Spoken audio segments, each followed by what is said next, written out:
j'espère que vous vous portez bien. Alors aujourd'hui, vous n'allez pas me voir du tout, mais c'est pas grave parce que, à vrai dire, j'aspire à faire des podcasts et voilà quoi. Et donc voilà. Alors aujourd'hui, je voulais vous parler de plusieurs choses. Déjà, je voulais parler de la nouvelle lune d'aujourd'hui. J'ai mis quelques posts.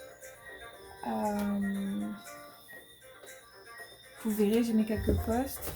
Et du coup, je vais essayer de faire une sorte de discussion en même temps que je fais un tirage guidance sur le thème de Vénus.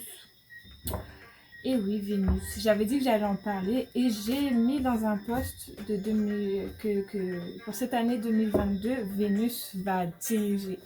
Vénus va vraiment être là, the ruler of the year. Un peu comme beaucoup d'autres années, hein. Faut pas croire, 2021 c'était pareil, 2020 c'était pareil. Et je vais vous expliquer pourquoi c'était pareil et pourquoi particulièrement pour cette année 2022, ça sera encore plus exceptionnel. Ok, donc je tiens à préciser, je m'appelle Nubia pour ceux et celles qui ne me connaissent pas. N'hésitez pas à vous abonner, à cliquer sur la cloche, à me laisser un commentaire, à partager ma vidéo si vous trouvez que mon contenu était intéressant. Vous savez que ça aide la chaîne à progresser et c'est une manière, entre guillemets, de me soutenir. Enfin, pas entre guillemets, ça me soutient. Voilà. Donc, j'ai des petites notes que j'ai notées, hein, parce que c'est des notes. Et du coup, je voulais vous parler de Vénus. Donc, Vénus, c'est quoi? Vénus, c'est la planète... c'est une planète qui est à peu près... On dit souvent que c'est la planète sœur de la planète Terre. C'est une des planètes que l'on voit le plus proche, entre guillemets, qu'on arrive à voir dans le ciel. On arrive à la voir soit très très tôt le matin, et du coup on l'appelle The Morning Star, soit l'étoile du matin, ou alors on la voit un peu le soir, et du coup c'est celle qu'on appelle Lucifer, la plus brillante. Donc Vénus la plus belle, Vénus la plus brillante. Et donc c'est une planète que l'on peut apercevoir à l'œil nu. Alors attendez, j'ai mis de la musique, mais en fait, on va arrêter ça. Tout comme j'en ai parlé dans mon guide pratique, l'année 2022 est sous l'influence du chiffre 6 et le chiffre de la planète Vénus est le chiffre 6. Donc voilà, nous sommes dans l'année du féminin sacré. En fait, ce qui sera intéressant pour vous d'étudier, donc vous allez le voir, dans le petit guide pour celles et ceux qui l'ont pris, j'ai mis des informations très synthétiques sur les planètes. Et du coup, là, on sort tout juste du Vénus rétrograde avec une nouvelle lune en Verseau. Et nous sommes aussi dans la période de Limbolc. Alors, vous allez voir, j'ai mis Limbolc. Et j'ai pas précisé ce que c'était Limbolc parce que j'avais un petit peu envie de vous stimuler pour aller faire des recherches. Je me disais, c'est quoi ça, Limbolc? Effectivement, je pense que certaines d'entre vous ont deviné que c'était une fête païenne. Mais au-delà de ça, pourquoi il se retrouve dans mon guide, moi qui suis afrodescendante et qui aime bien le revendiquer? Justement parce que c'est pas parce que je suis afrodescendante que je vais me fermer à juste explorer ce qui vient de mon africanité. Non, je veux aussi explorer en fait tous les mouvements, on va dire, rebelles. La musique là, c'est pas trop ça. Ok. Je sais pas si j'ai trouvé, mais on va dire que c'est bon. Donc en gros, qu'est-ce que j'ai mis? J'ai mis Limbolc, je parlais de Limbolc. Et donc en fait c'est une fête, la fête de Limbolc c'est quoi? C'est une fête celtique qui est célébrée le 1er février. Et c'est une fête des sorciers et des sorcières. C'est une des fêtes les plus importantes en fait, parce qu'elle signifie le moment où la lumière perce en fait les ténèbres, elle perce les ombres. Et aussi c'est Imbolc, ça veut dire, donc c'est une fête celtique, c'est important. C'est une fête celtique et j'ai fait un test ADN de base, j'ai des origines celtiques, quoi d'étonnant pour une afrodescendante née dans les Caraïbes avec l'histoire que l'on a. Mais en fait, ça veut dire, inbox, ça veut dire en lait. Et ça veut dire que c'était le moment où les veaux naissaient et qu'on pouvait traire les vaches. Donc c'était un moment d'abondance. Et ça annonçait, entre guillemets, le début du printemps ésotérique. Alors pourquoi, en fait, je reviens je commence par cette explication sur l'Imbolc. Déjà, je ne sais pas si je le prononce bien, ça se trouve c'est Imbolc. Imbolc, I have no idea. Je ne sais pas en passave. Mais par contre, ce que je veux vous dire vraiment, c'est que... Alors, je vais vous montrer comment moi, je vois les choses avec ma vision. Et j'espère que ça va résonner pour certaines et certains d'entre vous. L'Imbolc, donc c'est un moment où on traite les vaches. Et comme par hasard, c'est ce qui a été pris comme exemple. Et si vous regardez bien, en fait, Vénus, on l'associe à quel animal? La vache. Et donc, d'où les représentations égyptiennes avec Hétérou, avec Asset, de l'époque kémétique. Et elles avaient donc les cornes. Et pourquoi les cornes en fait? Pourquoi ils ont pensé aux cornes? Pourquoi ils ont associé à l'animal la vache? Pourquoi Vénus est associée à la vache? Parce qu'en fait, à l'époque, quand on l'apercevait, déjà on l'apercevait beaucoup mieux qu'à notre époque. Genre vraiment beaucoup plus près. Et on l'apercevait avec deux... J'avais lu un livre dessus, je le cherche partout désespérément parce que j'ai vraiment besoin de m'appuyer dessus. On la voyait avec deux cornes de lumière en fait. Et donc, ça représentait vraiment trop la vache. Et quand on l'honorait bien, on avait l'abondance, on était joyeux, tout était fertile, tout arrivait avec vraiment beaucoup d'abondance. Mais quand on l'honorait vraiment mal, c'était une année catastrophique. Et donc souvent, en fait, les ancêtres, ils associaient la façon dont ils honoraient Vénus à comment ils pouvaient vivre leur vie, recevoir et manifester leur réalité. Ok? Donc, je vais vous parler de Vénus. J'aimerais vous faire réaliser que on dit souvent que Vénus, entre guillemets, sa représentation physique, si on doit en parler, c'est l'argent. C'est la monnaie, c'est les transactions, c'est le matériel, c'est le luxe. Et du coup, en fait, on dit que Vénus, entre guillemets, non, il faut que j'arrête avec cette expression, entre guillemets, mais Vénus dirige, elle règne la monnaie, elle règne sur les possessions, sur le luxe, le matériel, l'abondance. En fait, tout ce qui a trait au financier. Et donc, aussi sur l'amour romantique, sur les arts. Et je ne sais pas si... En fait, vous avez tilté sur quelque chose.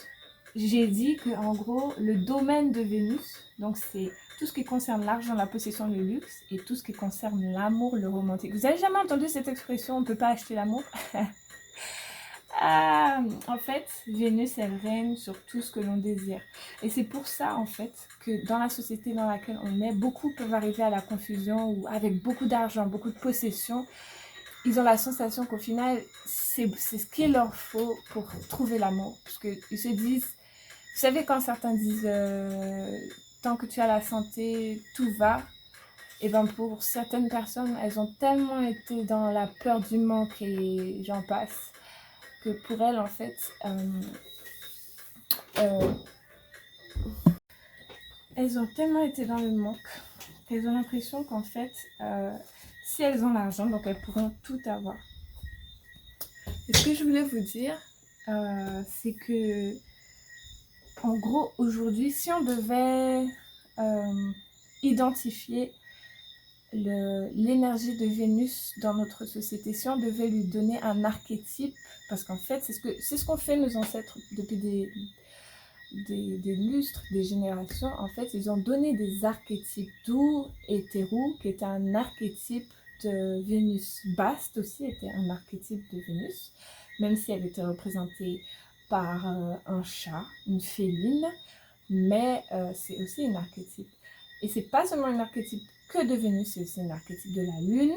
Mais ça, on en parlera après quand je vais commencer à rentrer vraiment dans les nétéros. Maintenant, je vais vraiment parler de l'archétype que l'on a donné par rapport, entre guillemets, aux personnalités des planètes.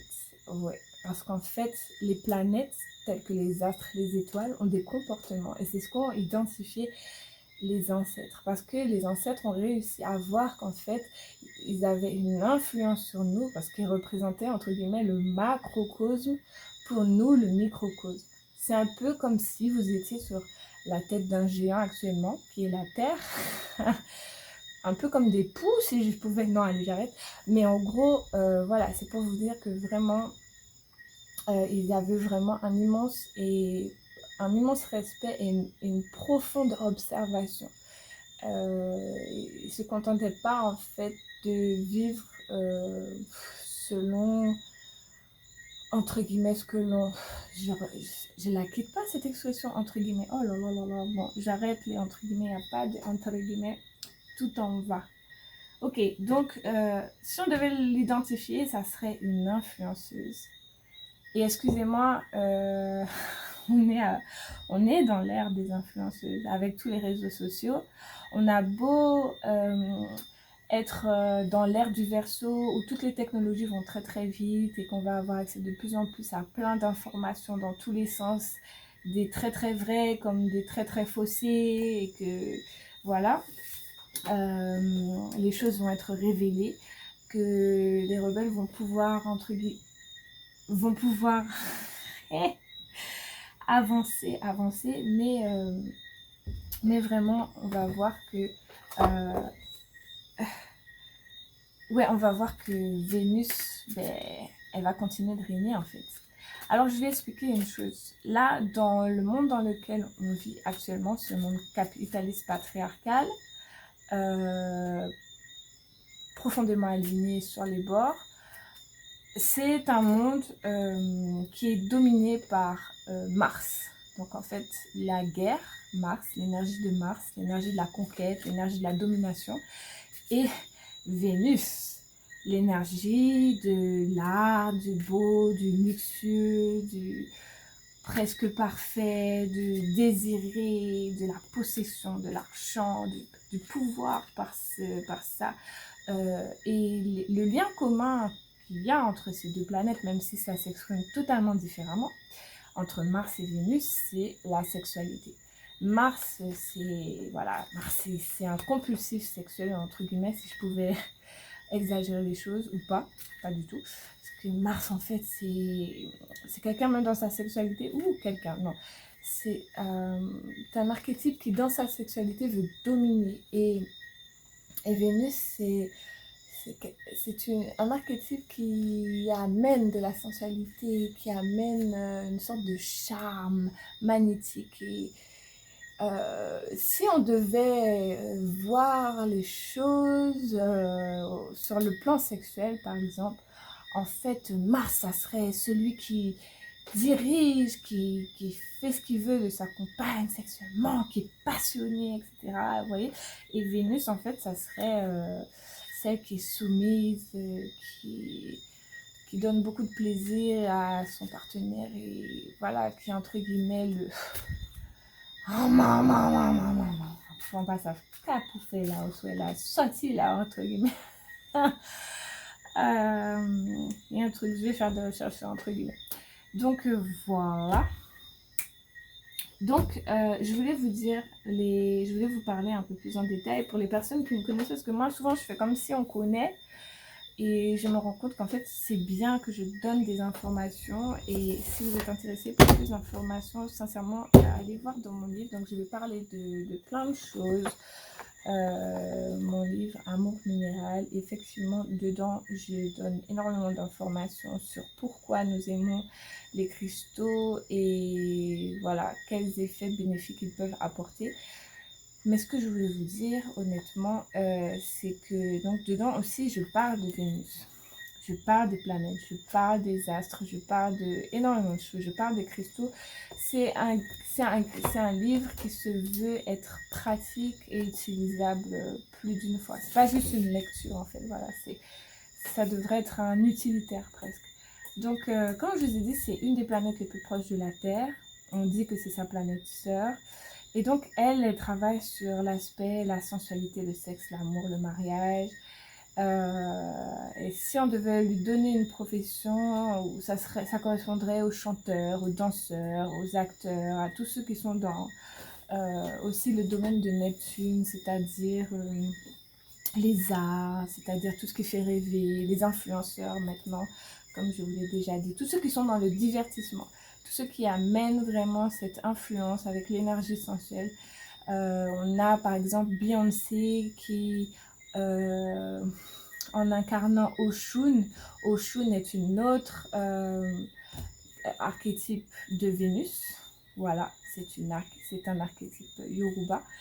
Je prends le terme d'archétype parce que bon, je fais avec le français que je peux, mais honnêtement, j'aurais aimé savoir l'exprimer en d'autres langues avec moins de, de pollution dans la signification profonde. Bon, bref, je devrais faire un jour une vidéo spécialement sur ça, la langue française, hein, mais pas aujourd'hui. Ok, donc Vénus, c'est associé à la beauté, c'est associé au beau et tout ça. Et donc, les signes astrologiques qui sont sous l'influence de Vénus sont le signe de la balance, les ascendants balance, les Vénus en balance, mais également les taureaux, les ascendants taureaux et les Vénus en taureau. Donc, ce sont généralement des personnes qui ont plus de popularité que les autres, qui sont très appréciées, tels que... Bon, je vais prendre des exemples, entre guillemets, mondialement connu, donc que je n'aime pas particulièrement ou sans plus, tels que Kim Kardashian, voilà, et puis bon, il y a aussi Cardi B, Doja Cat. Donc Vénus, elle dirige tout ce qui correspond à la symétrie, à la proportion régulière. Et si vous faites bien attention, en fait, chez les ancêtres du temps de Kemet, ils sont très appliqués à amener beaucoup de proportions, à avoir... il y a vraiment des études qui ont été montrées lancées pour vraiment montrer à quel point les ancêtres s'appliquaient vraiment à mettre une symétrie presque parfaite, en fait. Quand ils réalisaient, ne serait-ce que... je vais dire sarcophage pour le moment, mais je vous donnerai le bon terme, le terme kémétique en médunétaire, parce que sarcophage, bon, c'est le terme occidentalisé. Mais chaque chose dans son temps. On va parler dans les termes que l'on connaît pour le moment et je m'appliquerai à changer ça dans les vidéos suivantes.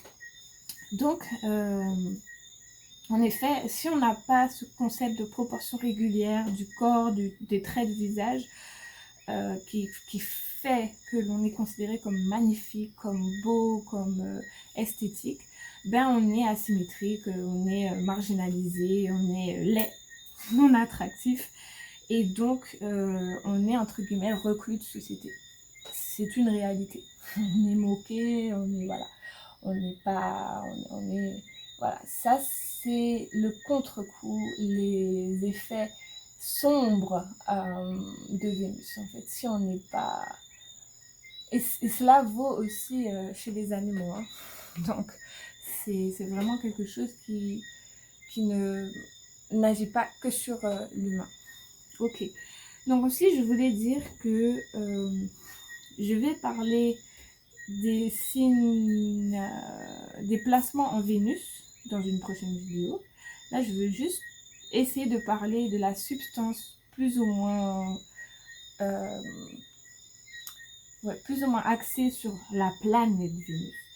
Donc Vénus en fait c'est comme si c'est le boss de l'énergie féminine, c'est l'énergie yin par excellence, c'est-à-dire que c'est le magnétisme en fait, c'est celle qui attire tout à elle, c'est celle qui par exemple, elle n'a pas vraiment besoin d'en faire tant que ça, elle sait attirer à elle toutes les opportunités, elle est jamais stressée, elle est vraiment très sûre d'elle. Si je devais lui donner des traits de caractère à cette planète, et si je devais lui donner une personnalité en tant qu'humaine sur cette planète, ça serait ça. Ça serait quelqu'un en fait qui qui sait toujours prendre très soin d'elle, les ongles faits, les dents éclatantes, les super bien maquillée, visage incroyable, euh, sans défaut, pas de boutons, qui a l'air limite angélique, qui est une charmeuse pure, euh, qui n'a rien besoin de faire, tout lui tombe dans la main, elle a un mari de ouf, il veut l'épouser, elle, c'est elle la plus belle. Euh, Qu'est-ce que je peux dire d'autre? Voilà, elle a, elle a combien d'appartements, elle a jamais bossé de sa vie, elle a jamais... Vous voyez, c'est vraiment genre celle qui paraît être une immense chanceuse en fait. Et donc voilà.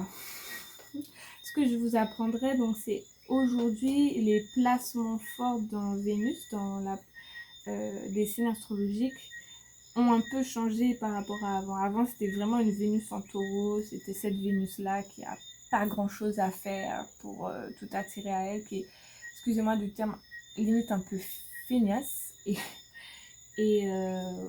qui a tout, quoi, qui s'en fiche de rien foutre, de pas s'en bouger une, qui amène tout à elle.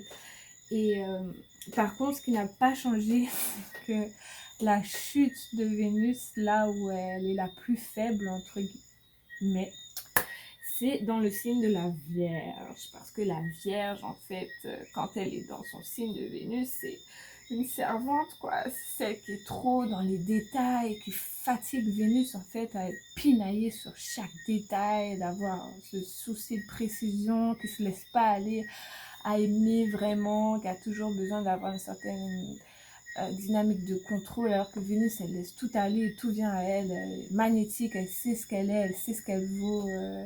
Et alors, si jamais elle est Vénus en Scorpion, en Lion ou en Bélier, c'est une tuile, c'est-à-dire que elle veut, elle a. Voilà, bon bref. Vénus aussi, donc souvent en fait on l'a associé à Lucifer, et donc en fait je sais pas si vous avez compris un petit peu le lien où je veux en venir. En fait Lucifer, Vénus, Lucifer, l'étoile du matin, celle qui a des cornes, et ben oui c'est ça, c'est l'énergie de la goddess, de la déesse, de la divine femme qui sait qui elle est, qui assume sa sexualité, qui peut assumer vraiment qu'on essaie de la soumettre, mais qui est quand même le boss, même en étant soumise, qui obtient tout ce qu'elle veut de son martien de mari. Vénus n'a pas que Mars comme mari. Si je devais donner une réalité humaine, hein, d'accord? Bon, j'espère que vous me suivez toujours. Elle n'a pas que Mars comme mari, et non, elle en a bien d'autres. Elle a Pluton, je parlerai des relations, elle a le soleil, c'est un peu comme Oshun. Oshun, elle n'a pas eu que Shango, hein. Non. Voilà, donc c'est assez intéressant en fait de faire des analogies, c'est pour ça que c'est bien de faire des recherches. Après, je tiens à préciser que ces analogies ne tiennent qu'à moi, vous n'êtes pas obligé d'y adhérer, ce n'est pas la vérité incarnée, c'est juste, entre guillemets, ma vision des choses et celle que j'ai envie de partager avec vous, peut-être vous faire voyager dans mon monde neptunien d'ascendant poisson, de manière un petit peu à ouvrir les canaux de l'imagination en toute une chacune, parce que c'est toujours bien en fait de se reconnecter à son pouvoir créatif d'enfant. Voilà, bon, bref, donc rien de sérieux, juste des énergies que je voulais vous présenter. Donc, juste pour finir cette vidéo, parce que je vous ai parlé très très rapidement de Vénus, je voulais vous dire Vénus, en fait, si vous avez bien compris, son pouvoir est fabuleux, mais son pouvoir est effrayant. Voilà, et je tenais à finir ça sur ceci. Donc, je parlerai plus en détail de Vénus, donc dans chaque signe. Je voulais aussi vous repréciser que nous sommes sortis de Vénus en rétrograde et que nous sommes dans une nouvelle lune en Verseau. Je voulais parler rapidement également donc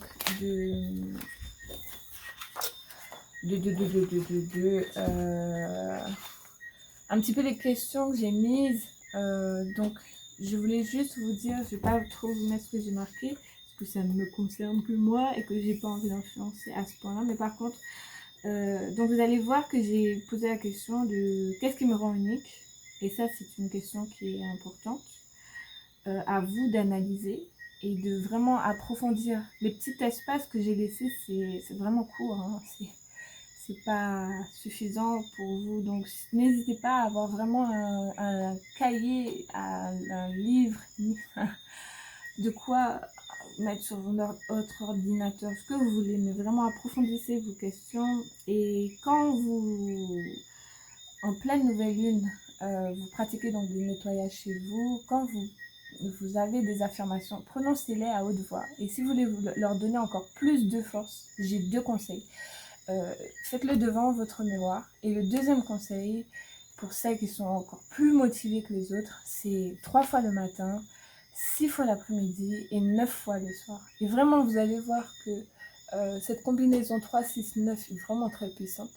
Donc n'hésitez pas à essayer, vous allez découvrir votre pouvoir personnel par les voies de la voie, les voies mercuriennes. Donc on n'est pas encore sorti de Mercure en rétrograde, j'ai hâte. Mais ça ne saurait tarder. Ensuite, donc j'ai marqué pourquoi ai-je besoin de mentir.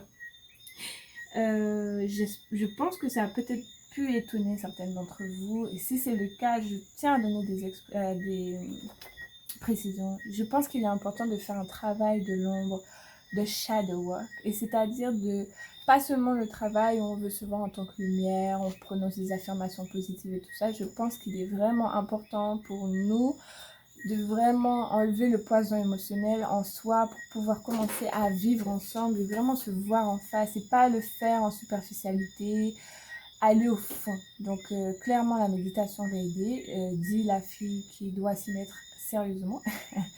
Mais oui, vraiment, il y a ce travail important que je tiens à stimuler chez chacune et chacun d'entre vous, de faire ce travail de l'ombre. C'est pas un travail qui est agréable, c'est vraiment un travail plutonique où limite vous devez retourner dans vos enfers, si je devais donner une sorte d'image comme ça. Mais voilà, c'est important. Et ensuite, donc vous voyez, la troisième question, c'est que puis-je créer pour me sentir libre d'être moi-même? Et donc en fait, c'est comme une sorte de... donc je m'enferme pas dans le shadow work, jamais. C'est-à-dire que le travail de l'ombre, c'est pour mieux vous aider à voir la lumière unique que vous êtes. Voilà. Et l'idée, c'est pas d'être seulement sa lumière, c'est aussi d'accepter son ombre et de savoir qu'elle fait partie de soi et que limite, elle peut être une force à un moment donné. Donc voilà, c'est tout ce que je voulais partager avec vous. Sur ce, je vais vous tirer une carte de mon magnifique oracle Amour Minéral pour qu'on ait un message du jour. Parce que c'est très important qu'on ait un message, tu comprends, et qu'on soit dans son... Je vais vous dire un truc sur mon oracle. Je suis tellement émue et fière parce que des fois j'ai des petites phases d'anxiété, c'est comme ça, j'ai besoin de bien faire, j'ai des phases comme ça. Et quand j'ai ces phases-là, ce que je fais, je tire une carte de mon oracle. J'ai pas besoin d'en tirer des masses, une par jour. Surtout quand je ressens ce truc-là un peu ensuite. Et sincèrement, ça me fait beaucoup de bien, quoi. Ça me fait beaucoup de bien. Parce que je reçois un message puissant. Voilà. Lapis lazuli, en parlant de puissant. Royal. Je ne sais pas si on va bien, j'espère que oui. Oui. Royal, céleste, sacré. Alors, je tiens à préciser que le lapis lazuli, c'était une des pierres les plus précieuses du temps de nos ancêtres, parce qu'en fait, elle symbolisait le cosmos et les connaissances multiples. Voilà. Donc, tout est interconnecté. Le commencement de la création, de l'ambition, du chef, du meneur, du leader, de la volonté d'indépendance, d'autorité. Fie-toi à ton opinion, à ton besoin de liberté, de pensée et d'action. Ma vision et ma voix intérieure me guident vers mes aspirations supérieures. Et alors, le lapis lazuli, donc c'est une pierre d'amitié, de joie et de franchise, une excellente pierre de communication et spirituelle. C'est un bouclier énergétique. Elle amène la paix intérieure. C'est une pierre sacrée des Nétéros, divines énergies. Donc, c'est une pierre qui est super bénéfique pour le 3e œil. Donc, voilà, c'était mon message de mon oracle. Maintenant, je vais tirer une petite carte, bien entendu, de l'oracle de la sagesse ancestrale. J'espère que tu vois bien, c'est bon, oui. Voilà. Pour savoir quel est le message que je tiens à vous donner. Actually, la mente. Come on, bro. Tell me, yeah. Je vais vous parler. Bon, j'arrête.